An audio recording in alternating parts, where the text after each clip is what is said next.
पढ़ना जो है ना, पढ़ना एक अधूरा शब्द है। पढ़ना। कलाम साहब अपनी शादी की डेट भूल गए। आप मूवी देखते हो मुन्ना भाई MBBS। Supreme court of India ने उस मूवी से इतने सब डेमोक्रेसी है, कंपटीशन है, आप कहीं से भी हो, डेमोक्रेसी कहती टैलेंट है, आगे आओ।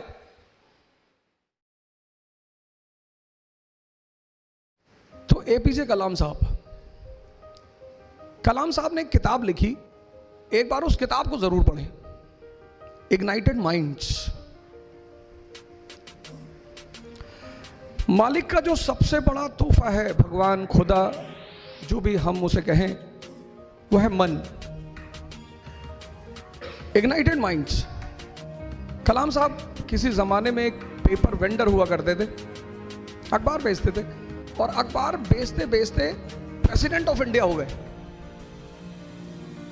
उनकी जो सबसे बड़ी बात जिसने मुझे बहुत प्रभावित किया, बहुत ज्यादा, मतलब मैं पढ़ने के बाद एक लंबे समय तक सोचता रहा कि ऐसा संभव है, ऐसा पॉसिबल है, हो सकता है आपको पता हो। कलाम साहब अपनी शादी की डेट भूल गए। मैं तो 1 महीने से हर डेट काट रहा था कि अब मेरी शादी 15 दिन बाद, अब मेरी शादी 14 दिन बाद, 13 दिन बाद। तो जब मैंने ये लाइन पढ़ी कि कलाम साहब अपनी शादी की डेट भूल गए, ये नहीं हो सकता। मैं जिंदगी में मालिक ने कई सारी खुशियां दी, उसमें से शादी भी एक खुशी है। अब कल आप शादी के बाद डिसाइड करोगे है या नहीं, लेकिन मैं तो यही कहूंगा कि बिल्कुल शादी एक खुशी है। ये कहानी जो मैं आपसे कहने जा रहा हूं, ये भारत की एक संस्कृति है। हमने फिलॉसफी को कभी फिलॉसफी की तरह नहीं लिखा, ये हमारी बहुत बड़ी खासियत है भारत की। कहानी हमने फिलॉसफी को, जिसको आप दर्शन कहते हो, हमने उसे कहानी के रूप में लिखा। क्यों? क्योंकि कहानी सबसे सरल माध्यम है किसी भी मैसेज को समझने का। हर कहानी में एक मैसेज है। आप मूवी देखते हो मुन्ना भाई MBBS। Supreme court of India ने उस मूवी से इतने सारे मैसेज लिए। अगर किसी व्यक्ति का एक्सीडेंट होता था तो लोग हॉस्पिटल ले जाने से डरते थे, पुलिस सवाल करेगी, पूछेगा मैं क्यों ले जाऊं। लेकिन उस मूवी से सुप्रीम कोर्ट ने यह मैसेज लिया कि नहीं, जब भी कोई घायल आदमी हॉस्पिटल जाता है तो हॉस्पिटल उसे पहले एडमिट करेगा, और जो व्यक्ति लेकर जाएगा उससे कोई सवाल जवाब नहीं किया जाएगा। पढ़ना एक अधूरा शब्द है। पढ़ने के साथ है समझना। अब किताबें कैसे लिखी हैं, आप सब एक किताब पढ़ते हो, लेकिन एक आदमी कुछ ज्यादा समझता है, एक आदमी कुछ कम समझता है। उसके पीछे वजह क्या है? इंपॉर्टेंट बात। आप में से बहुत सारे लोग कहेंगे साहब हम बहुत पढ़ते हैं, हमको रिजल्ट नहीं मिलता। साहब मैं मानता हूं, नहीं, मैं वो सीधी लाइन में लिखी गई ऐसे, सारी किताबें, बाइबल, गीता, कुरान, सारी ऐसे सीधी लाइन में। अब मालिक ने क्या कहा हमसे कि किताबें तो लिखी हैं सीधी लाइन में, अगर तुम्हारे में समझ है तो इन लाइनों को जोड़ो। मेरी बात पे फिर से गौर करिए।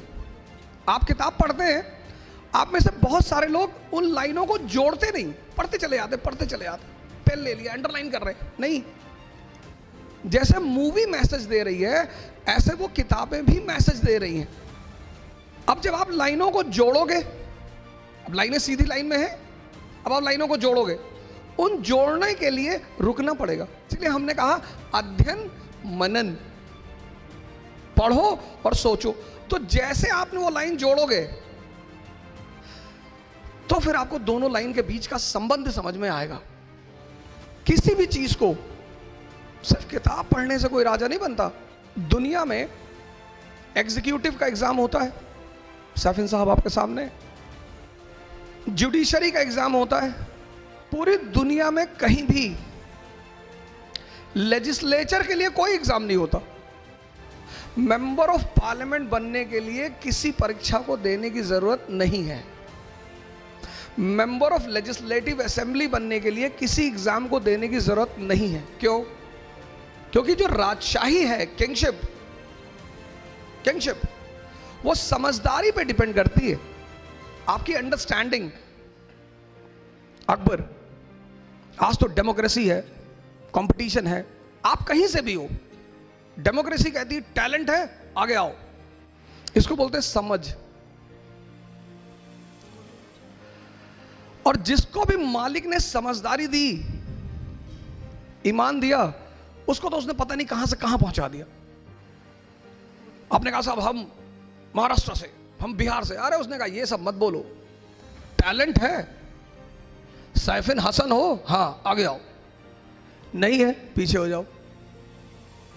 ये मत बताओ हम राजपूत हैं, हम पठान हैं, हम ये ना, टैलेंट है साबित करो।